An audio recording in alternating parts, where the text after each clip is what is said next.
the standard in which we have to approach this debate is to evaluate the actions of Turkey after a coup and whether or not the actions of the government post this failed coup was better or worse for Turkish politics and for people in general.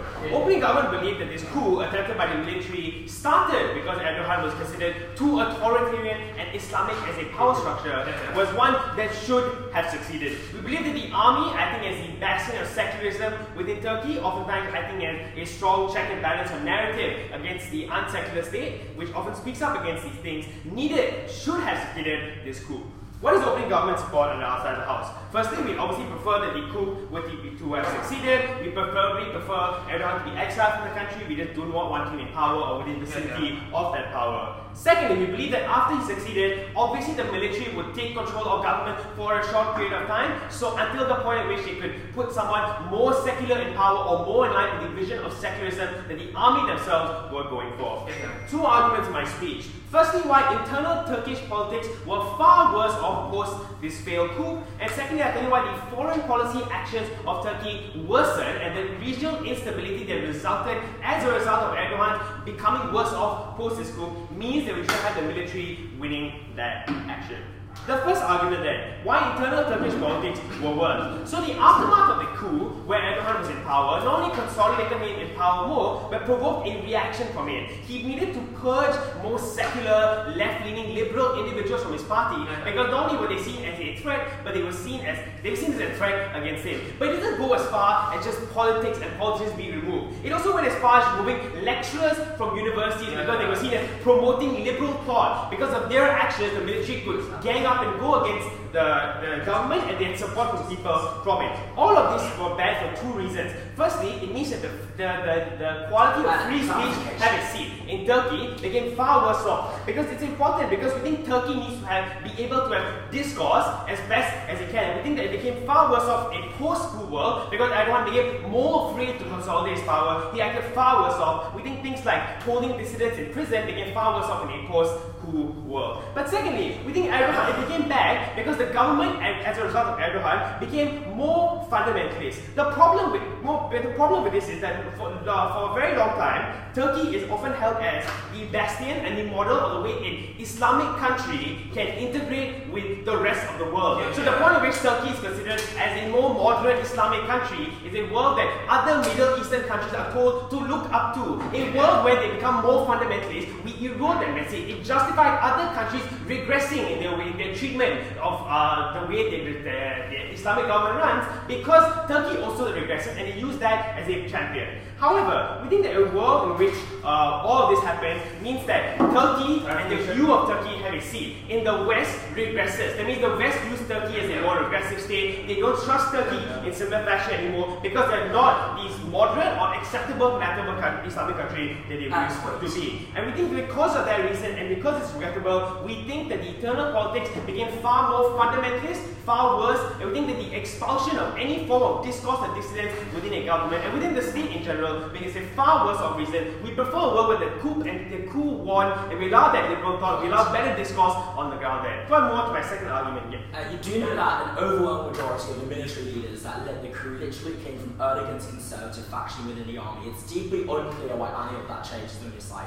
Yes, and considering the military ran the coup on the idea that Erdogan was being too conservative, if they themselves became more conservative, then I think the public would not trust them and there'd be greater forms of accountability towards them. Considering that they were to run the coup on the idea of being anti-fundamentalist or anti-conservative in the first place, I don't see why the coup would regress. Because the point in which they do regress is the point in which either A, internally there'd be more dissidence within the military faction, so it's harder for the coup to work, or secondly, just general public accountability will be higher because now the coup was done for liberal reasons or just to free of Erdogan, and if we go back to the assemblist like that, I think there's greater pressure and accountability on that model. The second reason why the foreign policy of Turkey became far worse was this model. Because after Erdogan's coup, he needed to rebuild his credibility, and the way this decided to do that was to implement a more strongman image on foreign policy. What does this look like? Firstly, it means implementing more military action against the Kurdish community. To appear a strongman, to get the fear and respect from the military that he felt he lost respect,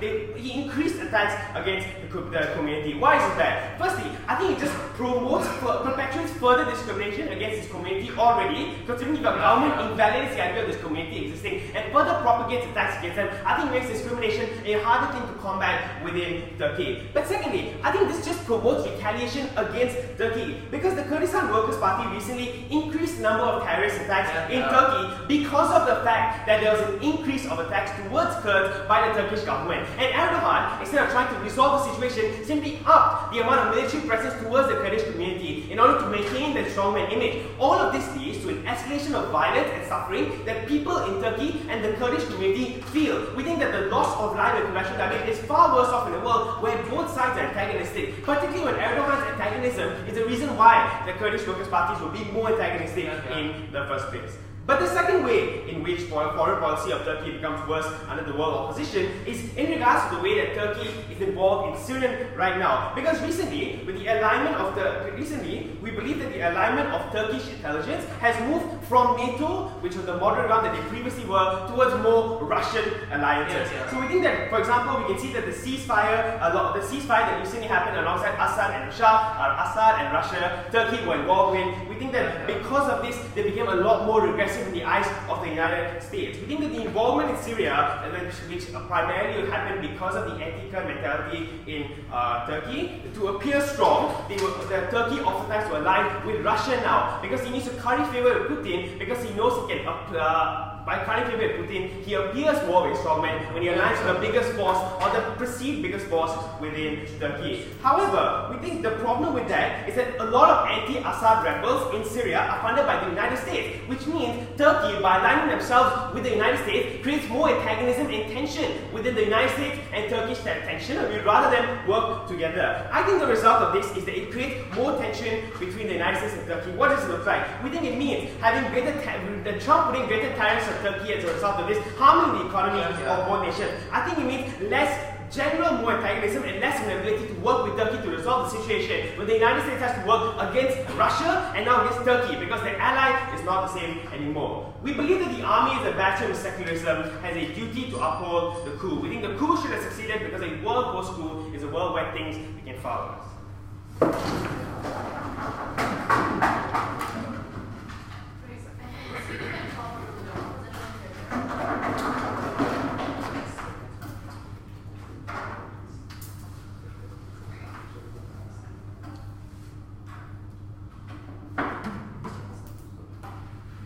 Madam Speaker, in my debating history, this is probably the vaguest PM speech that I've heard in regards to an international relations round. Because there was no characterization of what the military coup actually represent, what are the possible alternatives, and what will the world be without an Erdogan. And those are the comparatives that I will do in my speech. Let's be clear what opening opposition will do with this round. We would prefer that a coup did not succeed. We would much prefer an Erdogan in comparison with autocrats and military generals who, on paper or an institution might be secular, but they are not neutral, because the composition of this individual show historic tendency of religious biases, or at least faction-based biases, and we don't think they represent the people on the ground, or will represent the people on the ground in the fairest way possible. I will deal with the case from the opening government by just integrating it to my rebuttal, and I'll be very charitable when I do this. First of all, the first question we must ask in this debate is that what are the powers existing through the coup, and why is it worse than Erdogan? The first thing we must know is the military is quite worse. Like I pointed out earlier, the composition is that they come from similar religious and Islamic faction, the same with Erdogan. But Erdogan is different. I'll tell his story later. But first of all, they do not only share extreme Islamic values among them, the military coup has shown tendency of not only exercising the power, but only installing powers to people which only share the similar Islamic value among them. So the military, the way in which it operates is very selective in the person it recruits and the person it chooses to operate the military as well. But the second thing, this proves that the removal of lecturers will be done by the military as well. And there are a lot of speculation that says that it will be done even further. They will be imprisoned, they might possibly be killed. But look, the reason why Erdogan had to respond to the removal of lecturers and even like a temporary censorship on Twitter and etc., because there was so much public pressure in order for them to do it. Although we agree, on paper it seems like the removal of lecturer might seem like a very bad thing, it is far more moderate in comparison to the things that you would otherwise be able to do. The second thing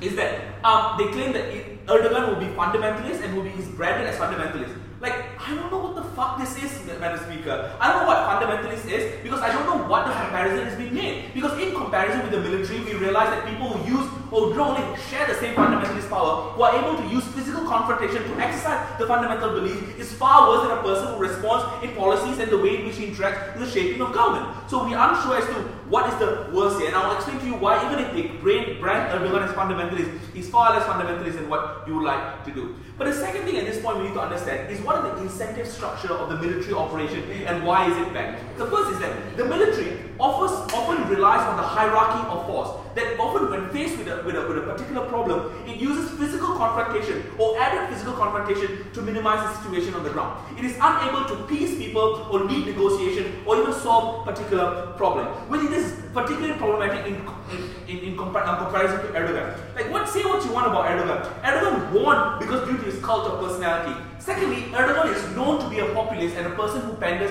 to popular demands and the peoples on the ground. That's why, with his exceptionally important, we thought it was very disingenuous for the Prime Minister to brand him to dealing with the Kurdish situation very bad. Do know, this is a bit of history about the Kurdish individual. The faction is quite splintered. There are the Syrian Kurds, there are the Iraqi Kurds, and the Kurds who are siding in Turkey. They're not different Kurds, but due to geographical war, they've been separated throughout. As a result of that, there's been a lot of complication with who gets to claim over them. Erdogan, in his presidential campaign, was the only one who promised that they will give immediate safety and immediate shelter closure for this individual. And that he did. The problem, the reason why the complication exists right now in the treating of the Kurds is because the public have different interests than what he wants to do. And I think complication in dealing with the Kurds is far better than the fact that they would not have a shelter otherwise if the military had taken it into consideration. The reason is that military would not have them in priority at all. Sure. So this logic doesn't make sense. The military is Islamist, rather than trying to topple down everyone who is also an Islamist, why didn't the military work together with everyone?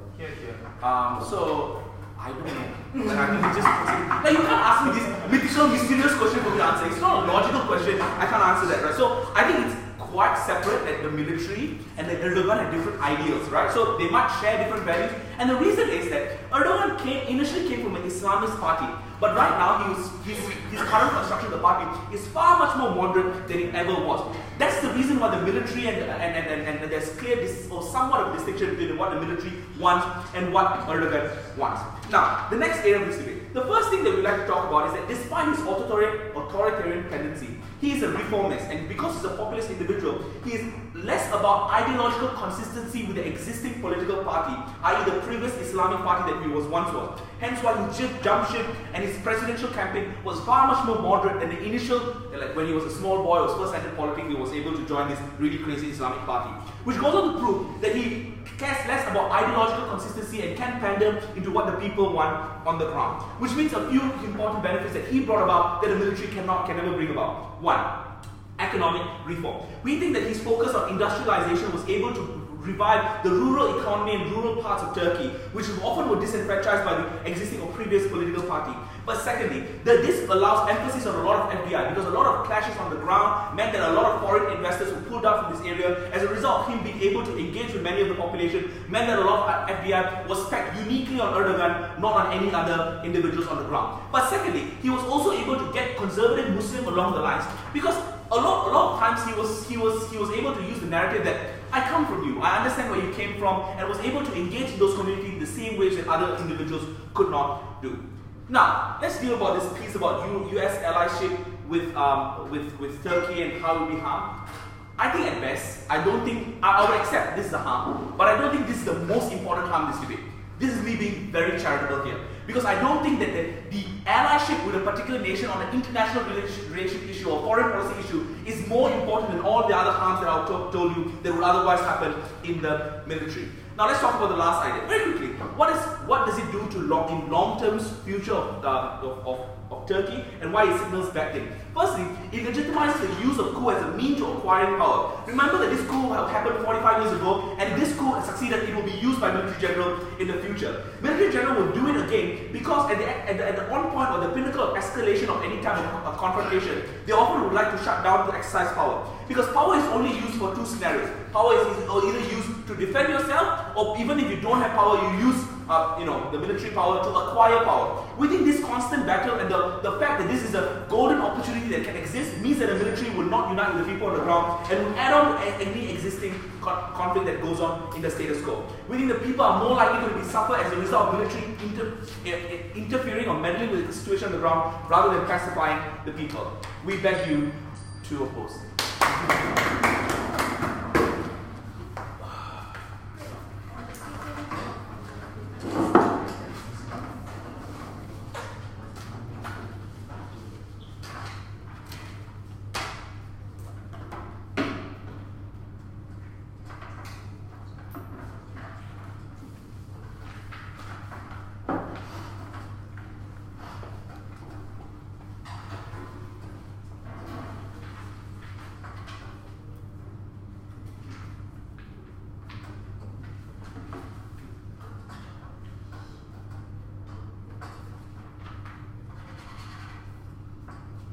I think it's very disingenuous for opening opposition to call us disingenuous when their version of Erdogan is the moderate boy that can reform Turkey's economy, and this kind of the military, which by the way, attempted the coup because they felt Erdogan was too totalitarian, they felt Erdogan was too Islamic and too fundamentalist to be the bad guys in this situation. So to be perfectly honest, I really have no idea how to convince you that the reality isn't the world that opening opposition lives in, but besides that, number one, it really isn't. But number two, the logical question that closing government asks about, if it is true that the military is Islamic, why would they topple an Islamic president? Makes sense, because simply the military isn't. Throughout the years, if you see the coup 45 years ago, the very reason that coup happened was also because the president then was too Islamist and too authoritarian. And the military in Turkey has a special position by taking it upon themselves to defend the principles that the founding fathers of Turkey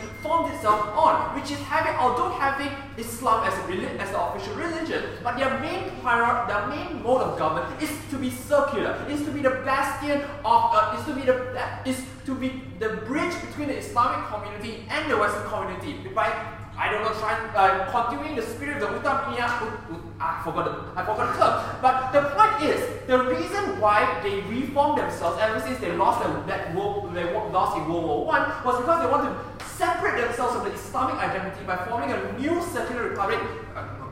No thank you. Forming a new circular republic which they could differentiate themselves from the past. Therefore, the military all this while has been trying to define itself as circular, as trying to keep the check and balance towards the government. But nevertheless, let's deal with opening opposition's case in the best case scenario that the military is actually Islamist, right? What are the few things that we should say? The first thing is they never engaged with our model, because our model wasn't the military taking over forever. Our model was the military taking over and facilitating a transition of power into installing a more circular candidate. Have a seat, like what happened 45 years ago, right? So we think that they cannot engage about the military ruling and Erdogan ruling. They have to engage the comparative of Erdogan ruling with a more circular candidate ruling. The second, have a seat. The second thing is, I really don't know the difference between the military and currently Erdogan, right? Because there are two problems in military. Number one, it was very totalitarian, which is what Erdogan is doing now. He's openly jailing dissidents, exiling people, replacing liberal and replacing people who are willing to speak up against him, not only in government but also in academia and also in the military. So I have no idea what the big difference between Erdogan today and the worst case military that they wanted to talk about. But the second thing is, if you want to say that it's the conservatives who take him out of power,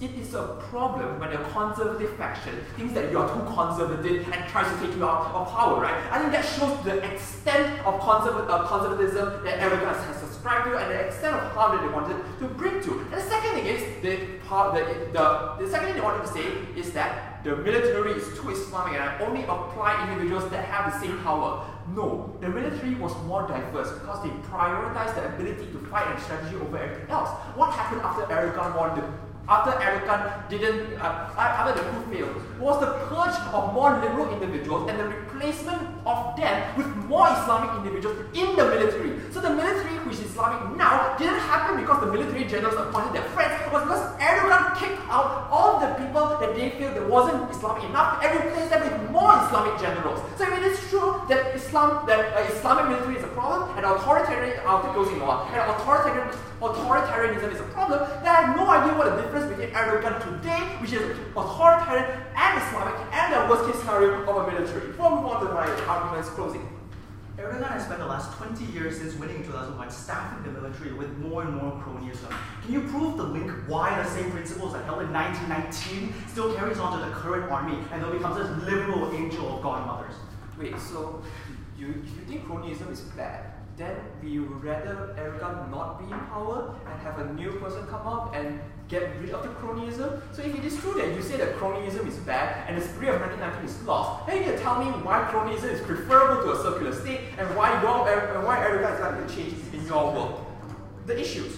So there's a few issues, right? The first issue, I'm just going to bring back what Manu said that was under-responded. They said that IR can be traded off. It is okay. We will be fine with the US doing whatever they want. It is not fine because the US is the biggest ally of Turkey, not only in terms of defense, but also in terms of trade. That is why recently when Erdogan depreciated the lira and when Trump installed a tariff in retaliation, the Turkish economy slumped in a single day. And this is not something that they can just trade off because it is nothing. But we tell you the livelihood of Turkish citizens is largely contingent upon, because they are being an export-oriented industry, largely based upon trade and largely based upon relations with the United States. Because Turkey has marketed itself as westernized or an Islamic country that likes the West, and a lot of Western countries like the EU have been trading with Turkey all this while. Therefore, have a seat. They have to tell us why this trade relation and why this can be traded off, which I don't think they did. But what they did engage is number one, economic reforms.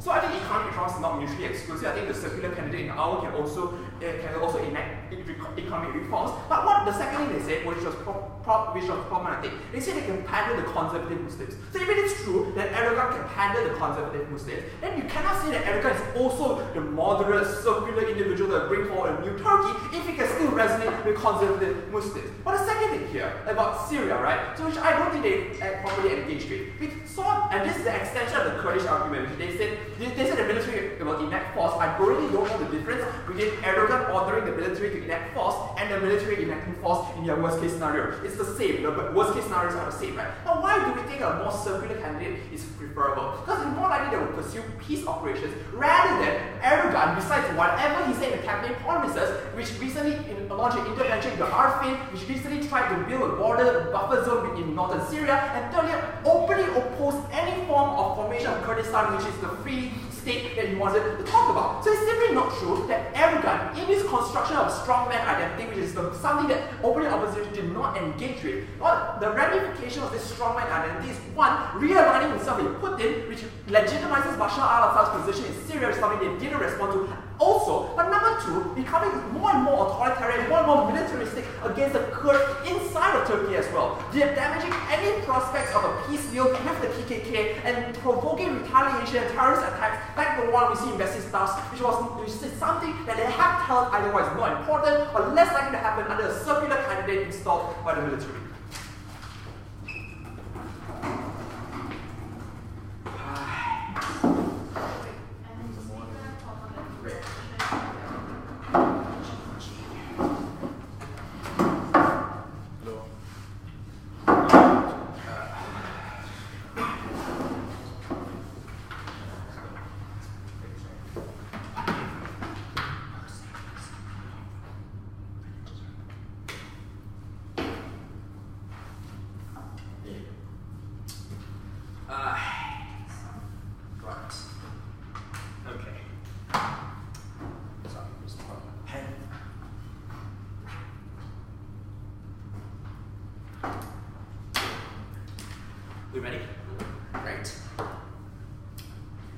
Lots to go through today. First, on the issue of liberalisation and greater liberties and why exactly you get far worse of that in their side. Secondly, on unique reforms of Erdogan, comparing Erdogan versus the military. And third of all, on independent impacts they never touch or engage, coming from Erdogan, which is why you signal worse instability and cause worse insurgents in the region and also in neighbouring areas. First though, let's talk about the idea of liberalism and civil liberties, because I think what a debt needs to do right now is to walk through the multitude of scenarios and prove in each one of them why Erdogan wins. So scenario one, which is also known as the factually true scenario, is where we say that the army and the faction that's likely to take over is equally as religiously conservative as Erdogan. Why is this true? Like, why should you believe me? I think there are two reasons why. Firstly, dealing with the CGPOI, they say, oh, but if they are resisting Erdogan, that probably means they have different ideologies. No, that probably means that the army is power grabbing and wants access to power that's more immediate and necessary and proximate than because they have ideological differences. But that's just a negative defense. Two positive reasons why our scenario is more plausible. One, if you look at CNN, BBC, and just listen to the news, you realise that a lot of people said Erdogan probably set the coup up in 2016. Why? Because if you look at the people who were fighting the coup and doing the resistance, all of these people literally came from the pro-Erdogan loyalist faction in 2016. That's why most people were so sceptical of whether or not the coup was a setup or not in the first place. This means that there's at the very least ideological, if not religious proximity between a faction and Erdogan. The third reason I'll give you is, if Erdogan is indeed a totalitarian strongman, chances are the people that would be in positions of power with access to arms, technology, equipment to win the coup would probably be his trusted ideological resonance, not people that disagree with him. So all of these things mean that our scenario is more plausible than it. But why exactly are things worse in this scenario number one? One, because I think you get far worse crackdown at a point when you get the army in charge, because the military, unlike Erdogan, cannot fall back on a cult of personality to legitimize itself. That's why it has to use strong force crackdown on local level, on regional level, and national level to consolidate their own powers. Secondly, because factionalism also gets worse. Erdogan right now acts as a uniting figure that brings different factions together because none of them think they have enough power to beat Erdogan or to dominate over all other factions, right? What changes on your side is when you take away the key pivots in the government. That is when you create a scenario of uncertainty that incentivizes internal factionalist conflict, that results in more violence, more delegitimization, more local insurgency. But thirdly, and this is really important here, right? Because I think when you cause more splintering, you also create openings for neighboring terrorist groups like Al-Shabaab, like ISIS, and whatnot to enter Turkey and cause far more violence at that end. The upshot of scenario one is that equal levels of conservatism, violence gets worse. Second scenario, let's be charitable. I won't be charitable, just hold on for a sec. Look, let's deal with their comparative, which is secular people. Now, notice that if there's one thing we learned from Iraq, not many things we learned, is that Saddam Hussein is probably secular, but that doesn't make him a liberal in any meaningful sense of the word. Why is this important? Because even if you prove that secularists come into power, we still think that you're likely to be authoritarian and whatnot. Max gave you lots of structural reasons for why that's likely to be the case. What are the upshots of this? First, on all the things they said about dissidents, Kurdish communities, and authoritarianism, it's symmetric, because if the military, despite being secular, still wants to entrench power, they're going to do all the same thing, including persecuting minorities, opposition, liberal activists, and whatnot. So that's symmetry in that sense. But secondly, I think this gets worse on two unique levels. One, because neighbouring countries realise the so-called regression of Turkey into anti-Islam secularism and behaves in more reactionary, violent ways against Turkey. You lower the likelihood of interregional or international cooperation in fighting ISIS or security exchange and whatnot, because these other countries, precisely for the same logic you gave, would see Turkey as a regress, as someone they don't want allied with in this instance of this scenario. But secondly, you also get vehement reactions from Muslims who feel alienated by a secular yet authoritarian state, because these are the people that don't represent them, that currently have access to all the resources and whatnot. You therefore get lowered likelihood of taxation or buy-in from these people or people participating in economic projects. You still get worse outcomes in the second scenario. Third scenario, I like this miraculous counterplot from DPM, where you have democratic elections. I just want to point out, I don't understand why the military would plan democratic elections, given all the incidents I outlined above, but even in this case, they never proved why the elected candidate is any better than Erdogan. Intuition part. Putin went from president to premier, but the replacement of Putin was literally just another Putin. I think this is a likely scenario that would happen on your end. So the upshot here is on liberalization, nothing changes on the front. Now, a bit of very quick rebuilding, quickly because I don't think they ever actually rebutted it. They say, well, then what's the difference between the army and Erdogan? 3 differences. 1. Erdogan uniquely unites both Muslims and the secular faction. Now, DPM was clever. He said, called you out there, that means you must be radical. No. He unites him because he can say, I have a past track record of being on both sides. That doesn't mean right now I'm a radical Muslim or conservative Muslim. It just means I have enough credibility and social cred for you to not backfire or move me out of power. That means effectively you can unite them together, and this is important in things like investment and consolidating national revenue and the basis for economic reforms, for building a large infrastructure in northwestern Caledonia and also northeastern, I think, the borders of Turkey, where industries is often a priority right now. You need tax base, you need solidarity and buy-in from everyone on a local level to get that. That's the second difference here.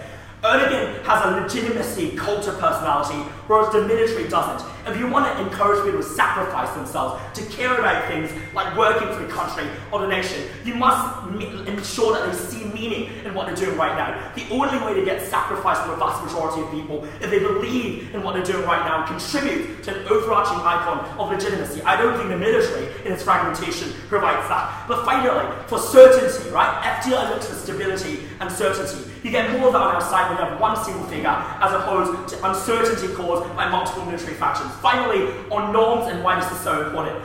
This is independent of whatever the fuck happens in Turkey. Because what happens in neighbouring regions is when military generals realise that coups actually do work, and they see it working in even a country as large as Turkey, that is when they pick up a coup and might instigate local level coups or national level coups to seize power. Because it tells them, A, it works, but B, it works even in countries as large as Turkey, that's larger than Jordan, larger than many of the neighbouring countries in Turkey. That's why you get more instability in all of these neighbouring countries, because you alter the way these generals and military warlords imagine cost and benefits in these neighbouring territories. These are independent halves that stand completely independently of what happens in Turkey. For all of these reasons, I'm so pleased to pause today. Thank you.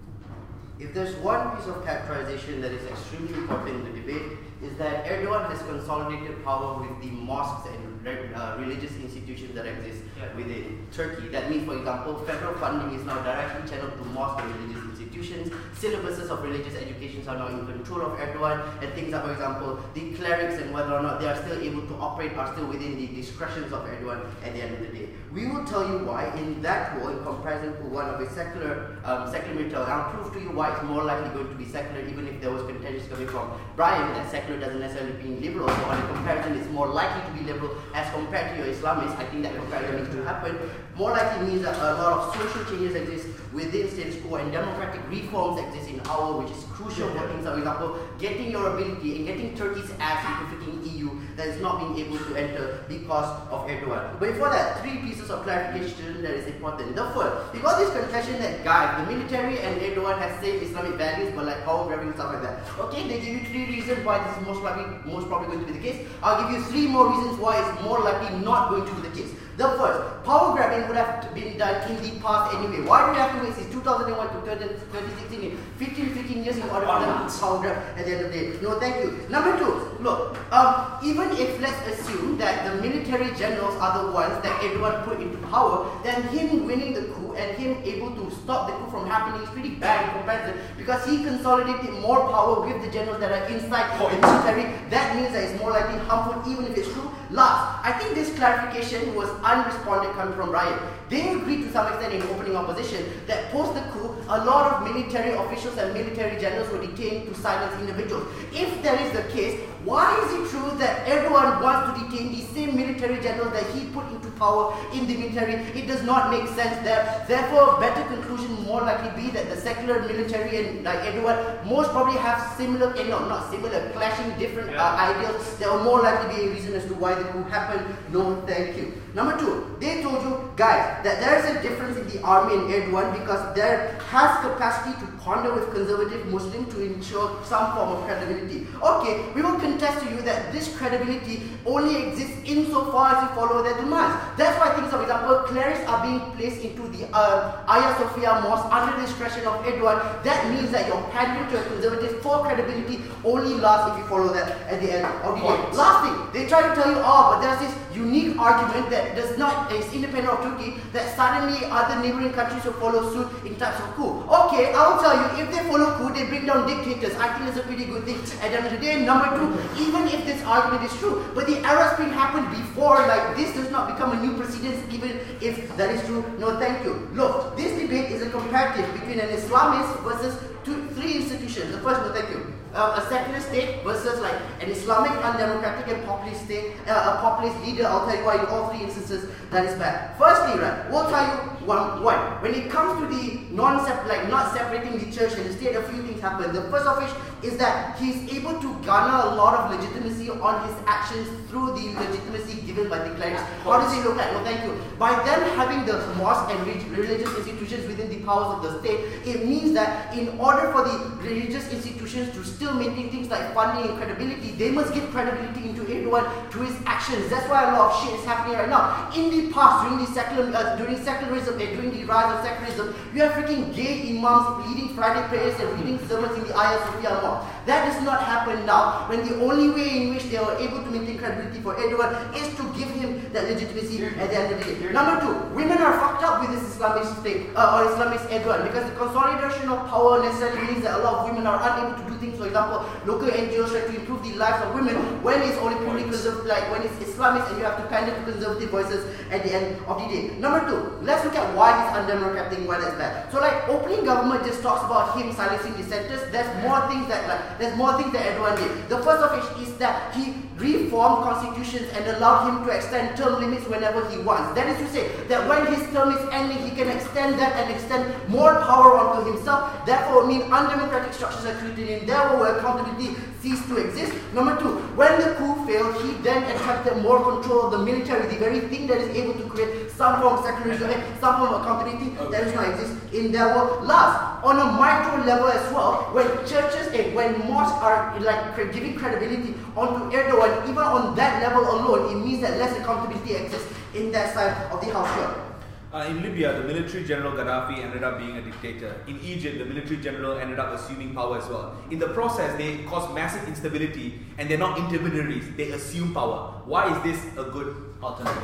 No. So like in your world, right, the argument assumes that this becomes a precedent for further coup. But like this is not the only precedent. Past precedences are the reason the coup in Turkey exists. I think it's the other way around. Now, look, let's compare this in the world in closing government. The first of which is that we think on a balance, more likely that you have more capacity to enter the EU. How does it look like? The first of which is that the fact is that the barrier that Turkey has when it comes to entering the EU is that the EU demands democratic structures to be in place and to ensure that they're fulfilled and functioning. In a world where there's a leader that consistently consolidates power through religion, through populism, through Islamism, and through things, for example, the military, means that you're less likely going to have that functioning democratic structure that is required for you to enter EU. Therefore, in an instance, on a balance, even if, for example, the military is there, but then you would, like, past precedences of coup in Turkey also indicate that after coups happen, they also allow elections of new military, elections of new officials, means that it's more likely on a balance, you're more likely going to get to EU. Why does this matter? Because if you compare this to the argument of economic reformation that side opening opposition said, yes, we say the ability for you to enter EU on a net allows more economic benefit onto Turkey as compared to the reformation that exists in their world. But in addition, right, let's analyze the reformation that talked about. Fucking Turkey, like, put detain a freaking clerk and now they have sanctioned on the US. What kind of reformation is that? And what kind of benefit are you talking about at the end of the day? Number two, we say that a secular world in ours is more likely going to create more progressive social movements, like for example gay imams in Hagia Sophia, but also women's rights at the end of the day. We think on that comparative it's less likely going to happen in their world, and we think that that secular state in and of itself allows better quality of life of individuals for that. But last time, we say that the military is more likely going to be liberal and directly engaging with the Brian's argument, right? It's because the military operates with public support. That is to say, things like, for example, direct funding, but also like legitimacy of the military is directly dependent on the approval ratings of the individuals on the ground. That is to say that that becomes a check and balance to ensure that the military autocracy that opening opposition talks about does not exist. For those reasons, I'm proud to oppose implementation.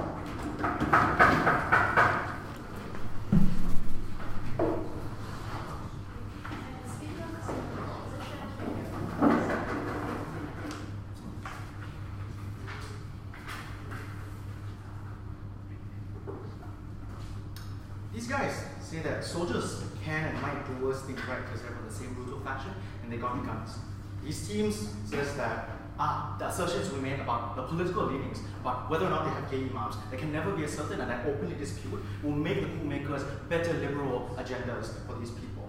We're going to give you an extension that does not depend on these types of assertions that are probably either baseless or on lies. We're going to talk about logical linkages and talk about the incentive that irregardless of what their political leanings are, the coup makers, be they Islamic or be they secular, will be much, much more brutal. I come from personal experience, having lived through 3 coups myself. Our model is, let's first openly criticize the model of the idea of temporary leadership and soon there'll be a democracy, right? Like just screw off, okay? Coming from Thailand, that's literally what the dictator said on the radio voice every day. In the status quo, right, in today's world, the coup rallied the whole country in support of Erdogan. Even the people in the opposition, even the jailed Kurdish leader, Öcalan, came out in support because all of them know that the military is much worse. There will be a big rallying for the AK party. In the entire house, even in the best case scenario, where the dictators do eventually call for a democratic election, how will any other party but the AK party or some incarnation of that party that is Islamist, that is populist, that responds and lifted millions of people, of Turks, out of poverty, not win? On that side of the house, there's 3 possibilities. Number 1, what was generously pointed out in the POI that the elections were never called because they rightly know that the Islamists will win again and they will be purged out and the country becomes a Gaddafi Libya. The second one is crooked and mocked elections come with no free and fair press, where journalists are jailed, like Russia and Putin. Or the third one,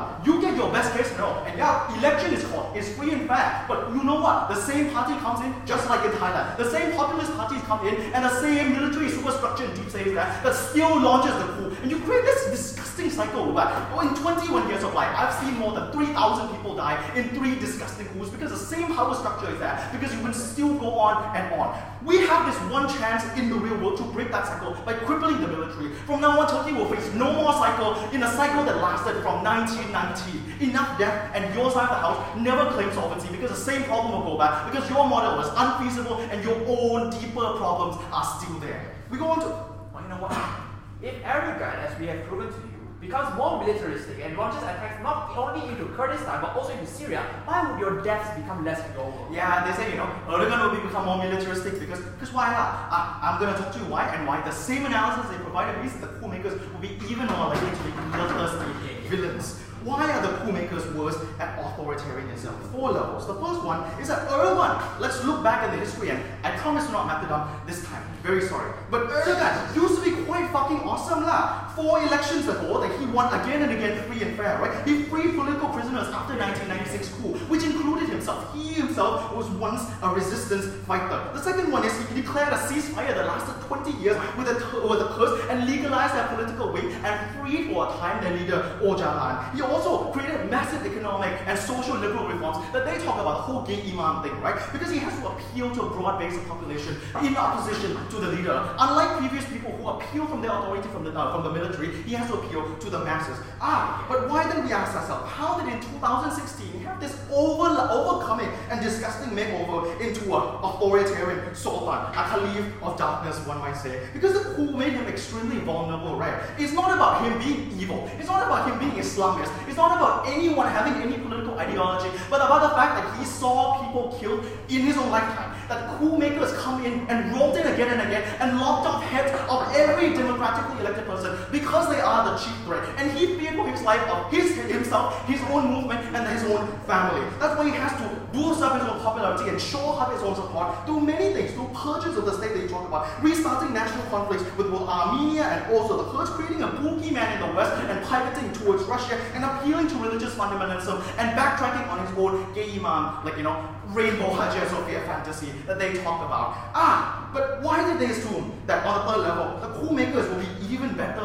Because let's recognize that because vulnerability made him act in such ways that contradicted his own beliefs that he went to jail for, that he fought so hard for, it's even worse because vulnerability will be even more crucial with the coup makers. Why? Again, 3 reasons. Because on the one hand, the coup makers know and saw the level of fanaticism that at least 60% of the country who voted for him is willing to go to protect Erdogan. Simply with one FaceTime call from a resort island in Greece, right? He was able to command hundreds of thousands of people in Istanbul to jump in front of tanks and crush themselves to death to slow their advance to the presidential palace. Simply with a word. The military knows that this groundswell of support makes that Erdogan is much, much more popular than they are in any poll of the world. In a Versailles Bastille situation, they would be the one in the guillotine. But more than that, they also know that they don't have the legitimacy of election. They cannot depend on the support of traditional allies both within the country and around the country in sense of legitimacy, of appealing to the West, of appealing to a NATO, and let alone to the EU, all of which at least has some sort of nominal claim for legitimacy. And they also realize on another point that they are only one faction within the army. Realize that only Izmir, only Istanbul, and only Iznik rose up in rebellion to capture Erdogan, right? Other country bases, including ones in Trabzon, or ones in the Syrian border where the bulk of the army was, did not move against them. They were waiting for who would win, and their loyalties were still open up to question. They are much more vulnerable, and if they are forced to choose between their life and mercy and human rights, they will be much more brutal. I'll take you further one. So that all of your arguments are not in consideration of things, for example, everyone is able to extend his terminus, his ability for credibility from Muslim clerics. How do you get accountability for anyone there? Accountability, because right now, I'll just go in my last part, I think I answered that level, right? Why would they be even more brutal on the level of accountability, right?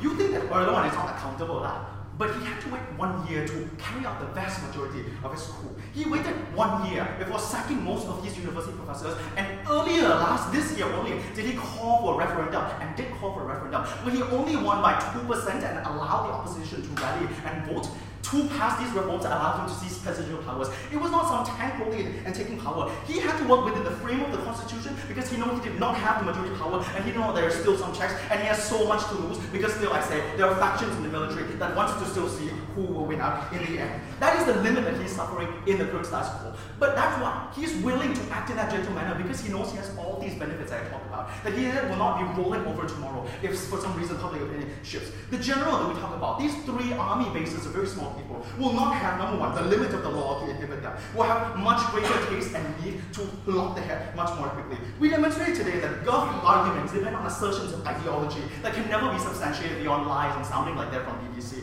while opening has some of the same. We're the only side that has a logical conclusion that can bring the same benefit of these types of people without having the military coup that Thailand suffered being repeated on the poor people of Turkey. I'm so proud to oppose.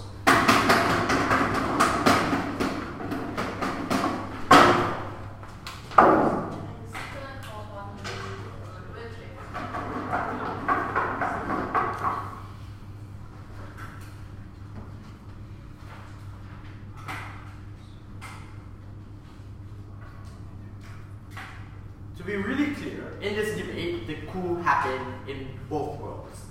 The motion asked us to respond whether or not the coup should have won, or it should have what has happened inside school, lost out of the This means that the position and all the things that they wanted to talk about that makes Erdogan who he is today is still who he is today, and the question then becomes, how do we deal, and would it have been better that Erdogan is not who he is today, right? Because we think that we cannot compare the military now with who Erdogan was in the past. We have to compare the military now with who Erdogan is in the present. That's how this debate should necessarily operate, and that's how this debate should be judged. That's how this debate should be judged. First thing I want to analyze is, how did Erdogan necessarily come into power? Because a lot of the argumentation coming from the opposition is contingent upon his popularity and that the fact that people want Erdogan. But we posit to you that the reason why people wanted Erdogan was because he remove his political dissidents, because he suppressed the free press, no thank you, because he is involved with the clerics who then coerce the individuals on the ground, using religious sentiments to put Erdogan in power, claiming that he is the only bastion of protecting Islam. So we think that the position of him being in power to begin with, also his elections were probably rigged and Erdogan rigged his elections, which put him into power, no thank you. We question that idea of popularity that Erdogan has to begin with. So, but then how would then that mean that the military has more accountability in comparison to Erdogan? Given that Erdogan has all this power and he has that, no thank you, even if he didn't do all that rigging and didn't do all these things and he wasn't necessarily popular, we think that for you to have accountability upon an individual with a cult of personality is far harder than for you to have accountability upon the military if the military wanted the coup. No, that they told you that the people did not want the military. But then the reason why the military had that coup to begin with wasn't because of their values being different or opposing towards Erdogan, although that may be one of the reasons, but mainly because of Erdogan was not a democratic leader, and the position of the military, because when it was established by Mustafa Kemal Atatürk, was to defend democracy. That's why they had to fight Erdogan and they re-established that particular democracy as well. No, thank you. What does this necessarily mean? This means that also because the people don't necessarily like the military, and the fact that the military lost was because they were stopped by the people do have a power to influence how the military acts. No, thank you. And do have the power to stop the military in an instance where the military outstepped their bounds. However, these people are faced by Erdogan and his cult of personality, and they don't have the ability, because they support him so much, to hold Erdogan accountable. The conclusion to this is that the military is more likely to be accountable in our. What does that accountability upon the military mean in our? Well, thank you. It means that it's more likely that they will have elections. No, that a coup has happened in the past in Turkey, and after that, they did redo an election. How does military and structures within the military work? Is that even if you were to elect generals, it often comes from the people within the military. And when you join the military, you're often taught and they uphold traditions of how that military is established.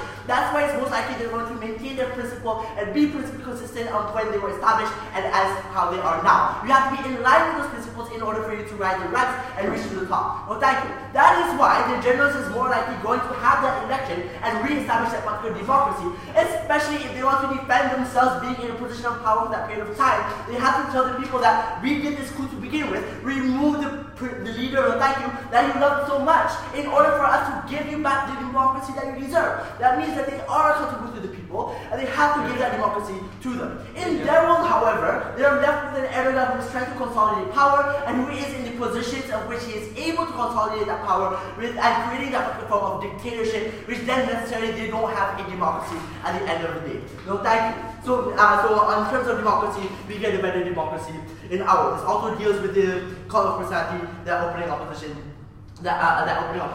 brought to you today. Look, in terms of secularism and social progression, this debate cannot operate in a world where the generals are also as Islamist as Erdogan. Because if they're ideologically in line, that coup wouldn't have happened to begin with, right? So it has to happen to a certain extent where they disagree with what Erdogan wants, and therefore they are more likely to be in consideration of that secularism, given that in my earlier analysis, no thank you, of how militaries are oftentimes more traditional, and the fact that they were established by Mustafa Kemal Atatürk was to establish secularism and maintain secularism. That's why they're more likely to do so. No thank you. We think that the removal of Erdogan allows them to establish that completely more secular idea within the people. Where the people are able to realize, and when the military, when they're in power, to explain to the people that now we give you democracy, and their political dissidents, which previously did not were silenced, now do get a voice. No, thank you. That's how individuals are able to oppose those Islamic rhetorics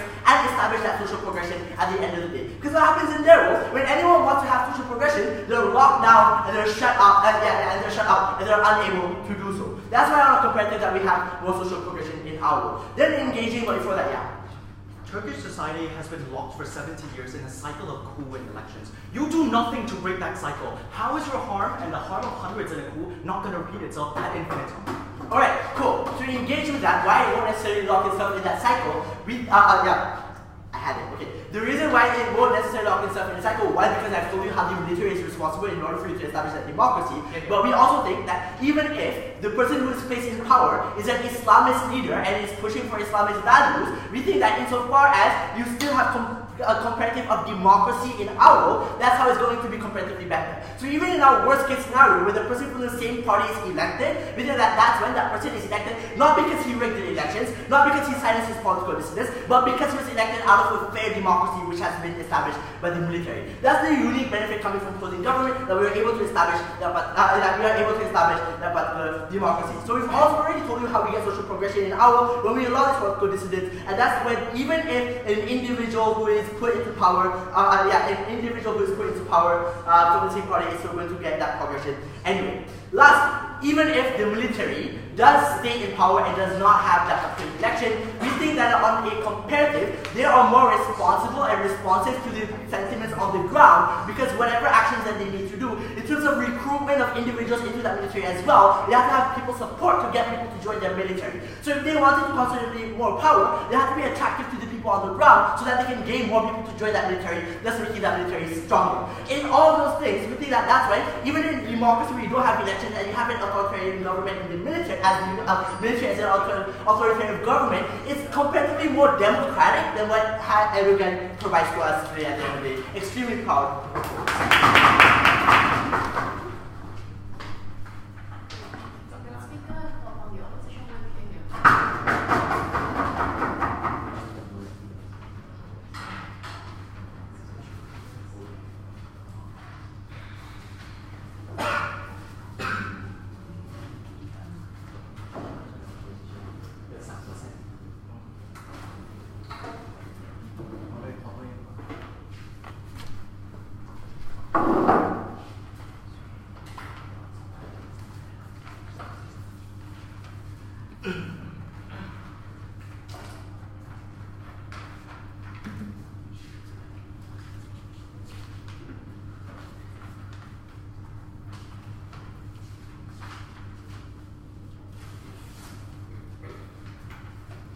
If the military really operates as benevolently as side government argues, that all they do is to facilitate transition, reinstall elections, and allow democracy to flourish, yes, secularism, the entire government case, we ask you, ladies and gentlemen, why do these coups happen time and time again, right? Because since 1919, after World War I, Turkey has had more than 10 coups, right? Each time still installing indicators, each time still struggling with Islamic strife, each time still crashing many economic cycles. Understand that the real problem here is with factionalism and the military itself being also a faction in this debate, not a neutral actor the side government wants to claim. Sure, under status quo, Erdogan has committed a massive purge. We never disagree with that. But what side government across the bench never told us is why the same wouldn't exist in their world under the military. In fact, we told you that it would be much worse on their side. What OO said is that Erdogan is a populist and reaches out to many people, hence he has an interest to remain legitimate, right? But what CO adds and fully impacted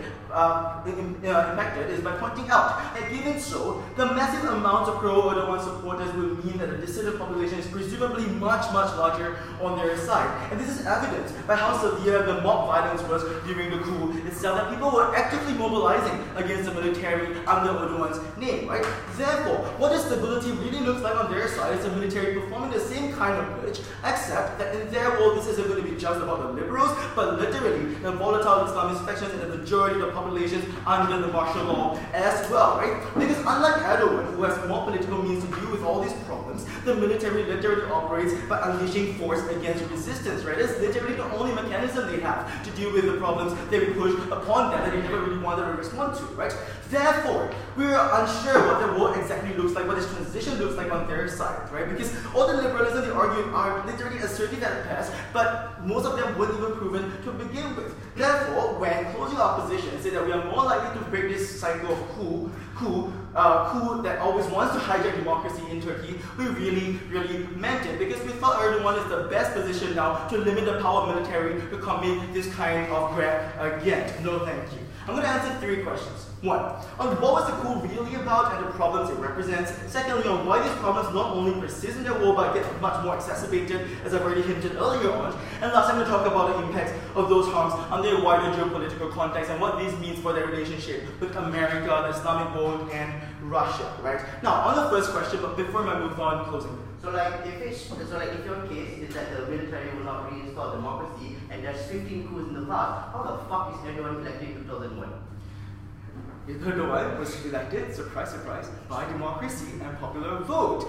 And what you want to do now is to allow a coup maker to actively hijack that process and disrespect people's will and therefore enforce martial law on them in order to gain your faction into power. That is a problem in your case that you guys were never willing to engage since the very first speaker. Now on the first question, look, government bench tried to make the coup about people resisting against an authoritarian Erdogan, right? As my member mentioned, only a particular faction of the military rose up against Erdogan, right? If the military was really that supportive of democracy as they claim, then they probably would have been much more unified, right? It wouldn't have been just a faction, right? But secondly, given that Erdogan literally had a majority of supporters within the coup itself, it is hard to understand whether or not people in their world were that unified against Erdogan anyway, right? They keep claiming things like liberalism and democracy, but they never really told us where did this legitimacy come from in their case to begin with, right? They never really substantiated with the amount of support that exists in Turkey for the military even, right? And this is a military that have killed many of the children in the mobs, right? We have killed many Turkish people at the end of the day, right? Ultimately, do you really think the military is going to be as democratic as they claim they are, right? Now, understand this, right? Given the highly divided population within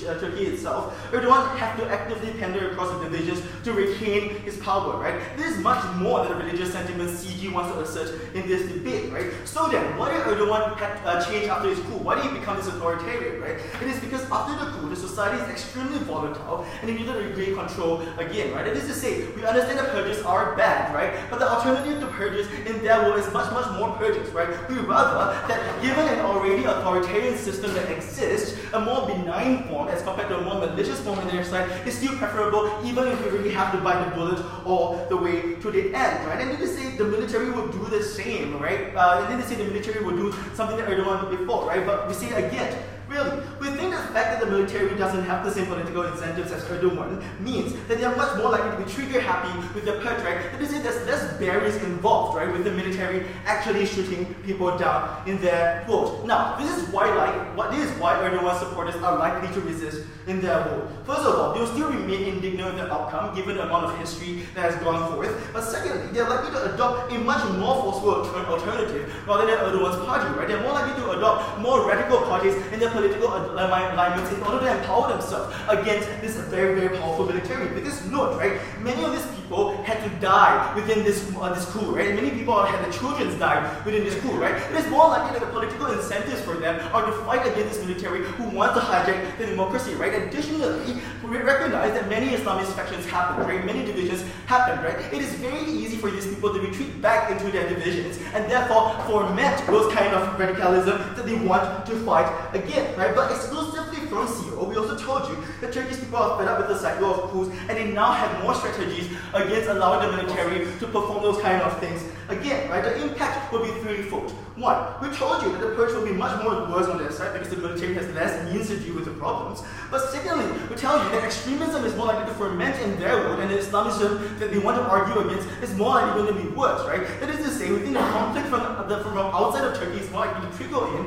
We think the US and Russia are not going to be very helpful in this debate anyway, right? And we also think that Kurdistan is likely to want to capitalize on the situation as well, right? But lastly, right, we think that many people are very much more likely in their side to want to find many means to go against Erdogan. I recognize, Madam Chair, at the end of the day, Erdogan is still limited by his constitution. Yes, he has amended the constitution to allow more leeway with the martial law, but recognize martial laws are always temporary, right? But in their law, we don't know how temporary the martial law is going to be, such as the country I come from, and therefore understand at the end of this debate, right, that this is not really about whether Erdogan is a good person or bad person, but rather about whether the military is as accountable as a political body that was democratically elected by a mass majority that will not be divided as much in our world, that will be more likely to support against extremism in our world as well. Extremely proud to propose.